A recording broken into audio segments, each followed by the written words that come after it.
Hello दोस्तों, कैसे हैं आप लोग।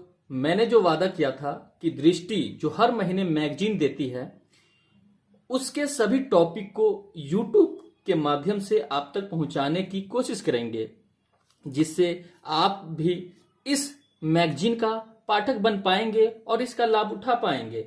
तो आपके बीच आज चौथा एपिसोड लेके आने वाले हैं, जो आप तक लेके आ गए हैं। अगर आप में से कोई पहला, दूसरा और तीसरा एपिसोड नहीं देखे हैं तो चैनल पे जाके देख सकते हैं और इसका लाभ उठा सकते हैं। अगर आप में से कोई अगर चैनल पे नए हैं और चैनल को सब्सक्राइब नहीं किए हैं तो चैनल को प्लीज सब्सक्राइब कर ले, जिससे हमारे वीडियो अपलोड करने के तुरंत बाद ही आप तक पहुंच जाए और उसका लाभ उठा सके। तो चलते हैं आज के टॉपिक पे। जैसे कि हमने बताया है कि करंट अफेयर से जो संवैधानिक या प्रशासनिक वाले जो घटनाक्रम है वो लेके चल रहे हैं आपके बीच, तो जिसमें संसदीय समितियां जो तीसरा एपिसोड हो चुका था और बाकी पीछे 2 एपिसोड है ना। और आज की जो एपिसोड रहेगा, जो आज की इस वीडियो में हम आपके बीच डिस्कस करने वाले हैं, मतलब डिस्कस नहीं, आप तक पहुंचाने वाले हैं।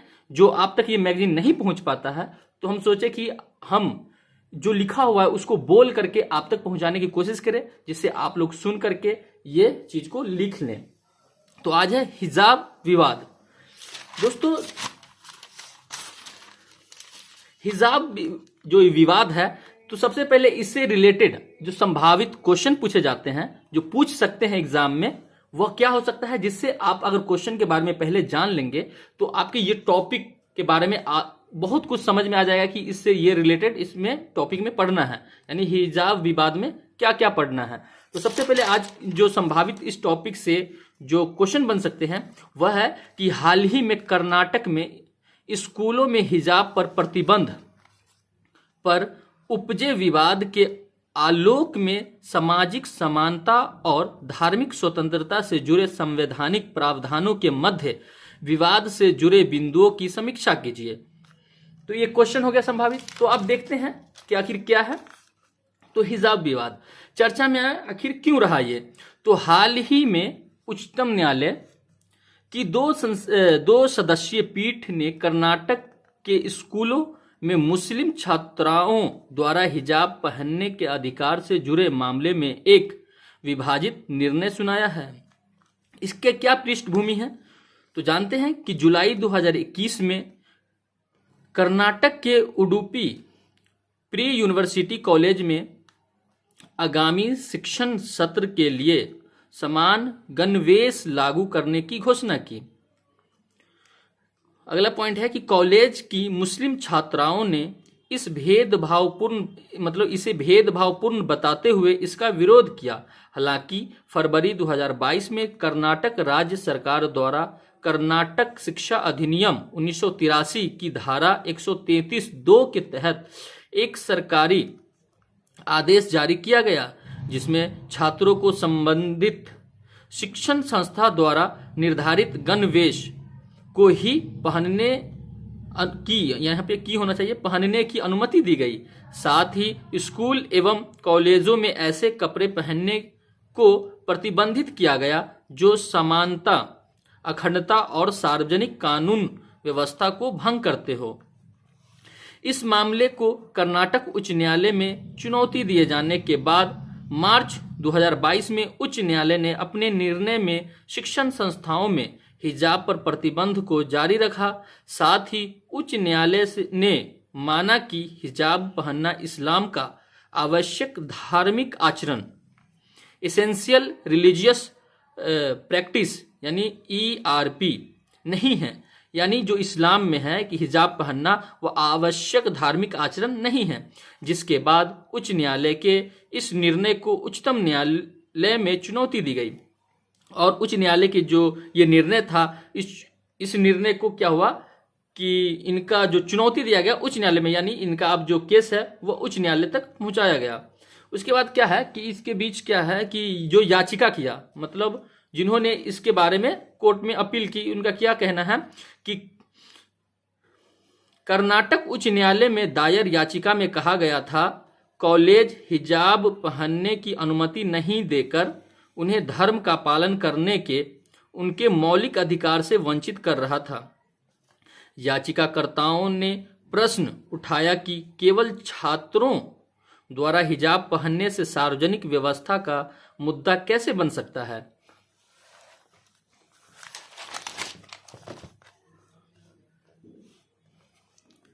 इस मामले में दायर याचिकाओं के आधार पर कर्नाटक उच्च न्यायालय विचार के लिए निम्नलिखित प्रश्न निर्धारित किए।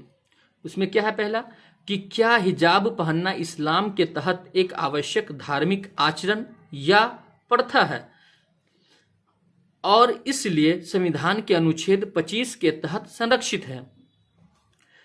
अगला है पॉइंट कि क्या अभिव्यक्ति की स्वतंत्रता और संविधान द्वारा गारंटीकृत निजता के अधिकार को देखते हुए स्कूल यूनिफॉर्म निर्धारित करना कानूनी रूप से स्वीकार्य है। क्या स्कूलों में हिजाब को प्रतिबंधित करने के संदर्भ में कर्नाटक राज्य का सरकारी आदेश अवैध था। अगला है कि उच्चतम न्यायालय का निर्णय।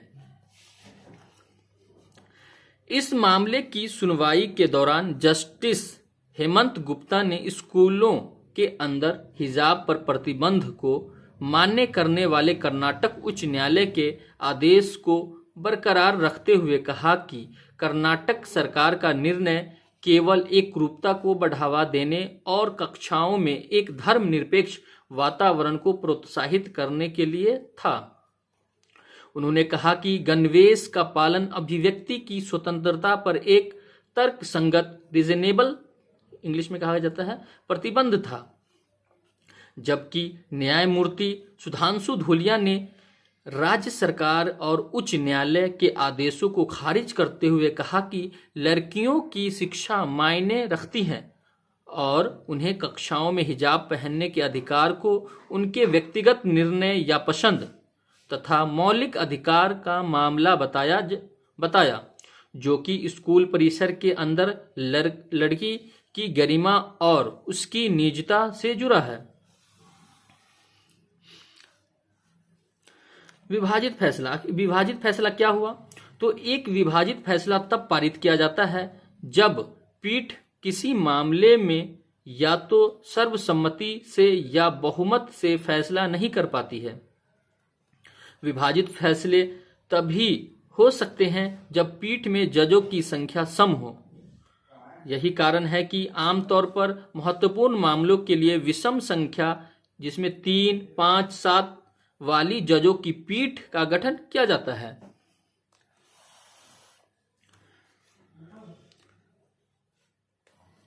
विभाजित फैसले के मामले में सुनवाई एक बड़ी बेंच द्वारा की जाती है। जिस बड़ी बेंच को विभाजित फैसला दिया जाता है वह उच्च न्यायालय के 3 न्यायाधीशों की पीठ हो सकती है या सर्वोच्च न्यायालय के समक्ष अपील की जा सकती है। हिजाब वाद के फैसले के मामले में भारत के मुख्य न्यायाधीश मामले की सुनवाई के लिए एक नई बड़ी बेंच का गठन करेंगे।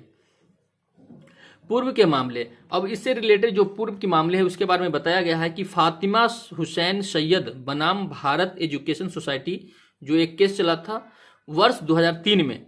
तो इस मामले में बम्बई हाईकोर्ट में एक नाबालिग छात्र ने स्कूल के निर्धारित ड्रेस कोड को चुनौती दी थी जिसमें सिर पर स्कार्फ पहनने की अनुमति नहीं थी। याचिका में कहा गया कि इस्लाम के तहत हेड स्कार्फ पहनना एक आवश्यक धार्मिक आचरण या प्रथा है जिसे संविधान के तहत संरक्षित किया जाना चाहिए। चूंकि नाबालिग लड़की केवल लड़कियों के लिए स्थापित स्कूल ऑल गर्ल्स स्कूल में पढ़ाई कर रही थी, इसलिए बॉम्बे हाई कोर्ट ने याचिकाकर्ता के खिलाफ फैसला सुनाया। उच्च न्यायालय ने कुरान से प्रासंगिक छंदों का उल्लेख किया और कहा कि पुस्तक में अन्य महिलाओं के सामने सिर पर स्कार्फ पहनने का प्रावधान नहीं है। अगला केस है कि फातिमा तस्नीम बनाम केरल राज्य, जो केस आया 2018 में। इस मामले में केरल राज्य में 12 और 18 वर्ष की 2 नाबालिग लड़कियों के पिता द्वारा एक रीट याचिका दायर की गई थी। याचिकाकर्ता ने संबंधित ईसाई मिशनरी स्कूल यानी एक अल्पसंख्यक शैक्षणिक संस्था द्वारा पूरी बाजू की शर्ट और हेड स्कार्फ पहनने की अनुमति देने से इनकार करने को चुनौती दी थी। स्कूल के अनुसार यह उसके निर्धारित ड्रेस कोड के खिलाफ था, जिसमें क्या था कि केरल उच्च न्यायालय की केरल उच्च न्यायालय की एकल न्यायाधीश पीठ ने स्कूल के पक्ष में फैसला सुनाया। अदालत ने कहा कि छात्रों के व्यक्तिगत अधिकारों के सापेक्ष स्कूल के सामूहिक अधिकारों को प्राथमिकता दी जानी चाहिए। और अन्य मामले हैं कुछ। तो वर्ष 2015 में केरल उच्च न्यायालय के समक्ष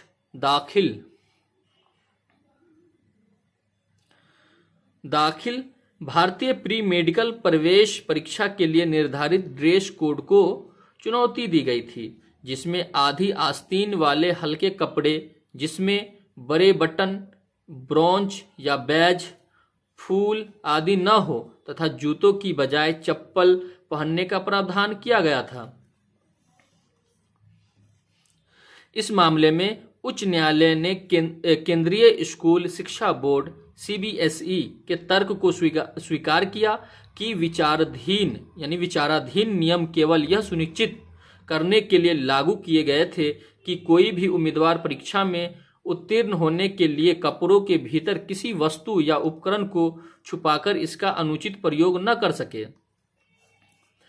अगला है कि केरल उच्च न्यायालय ने सीबीएसई को उन छात्रों की जांच के लिए अतिरिक्त उपाय करने का निर्देश दिया जो अपने धार्मिक रिवाज के अनुसार पोशाक पहनना चाहते हैं, परंतु यह ड्रेस कोड के विपरीत है। धार्मिक स्वतंत्रता से जुड़े संवैधानिक प्रावधान, यानी जो संविधान हमें क्या क्या मौलिक अधिकार देते हैं और उनमें संविधान में क्या क्या प्रावधान है कि धार्मिक स्वतंत्रता के लिए, तो इसके बारे में हम देख लेते हैं कि संविधान के भाग 3 में मौलिक अधिकार में शामिल अनुच्छेद 25 से 28 तक धर्म की स्वतंत्रता के अधिकार का प्रावधान किया गया है।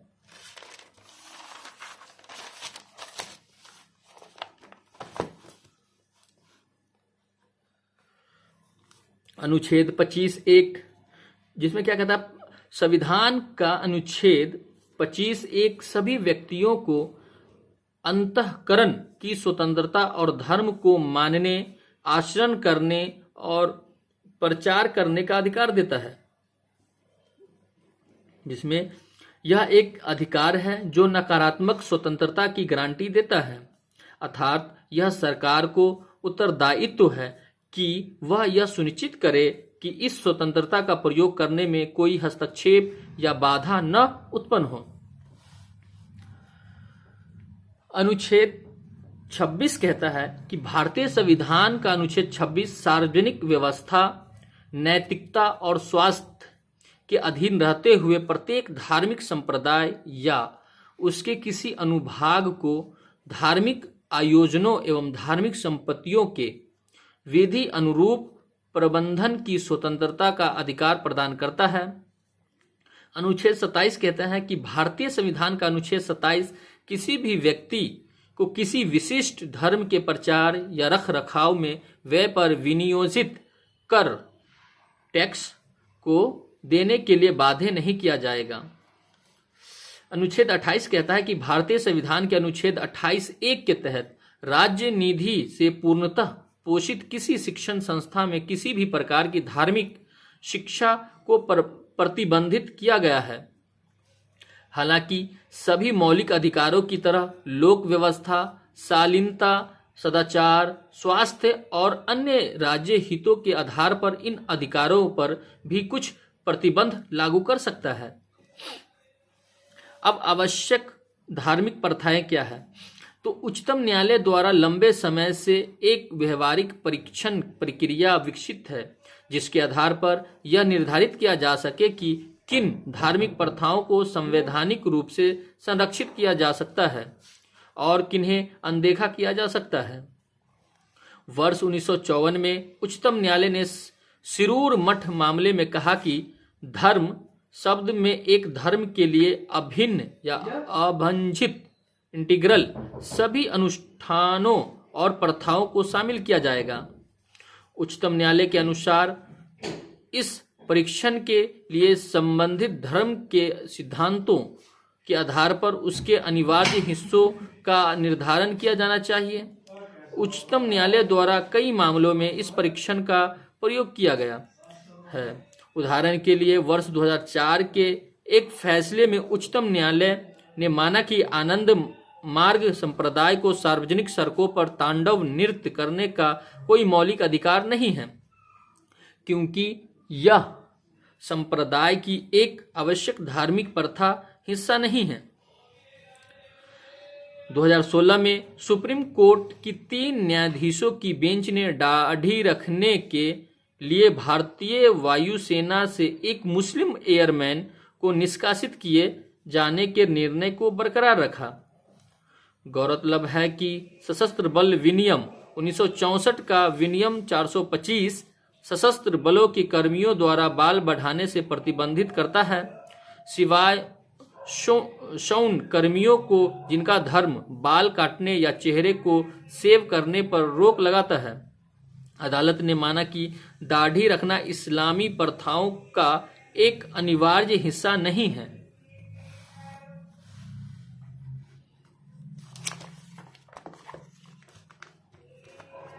आगे की राह क्या हो सकता है? तो कुछ विशेषज्ञों के अनुसार एक फैसला जो शिक्षा के लिए इस गैर समावेशी दृष्टिकोण को वैध बनाता है और एक नीति जो मुस्लिम महिलाओं को अवसर से वंचित कर सकती है, देश के हित में नहीं होगी। ऐसे में सर्वोच्च न्यायालय को इस मामले में समानता एवं शिक्षण संस्थाओं के अधिकारों को ध्यान में रखने के लिए साथ मुस्लिम महिलाओं की सामाजिक स्थिति और उन तक शिक्षा की पहुंच सुनिश्चित करने के महत्व पर भी विचार करना होगा।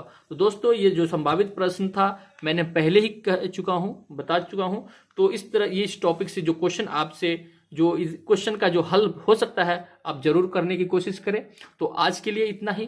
कैसा लगा जरूर हमें कमेंट करके बताएं और वीडियो को अपने दोस्तों तक भी शेयर करें जिससे उसे भी लाभ हो सके। तो मिलते हैं अब नेक्स्ट वीडियो में। आज के लिए इतना ही। जय हिंद।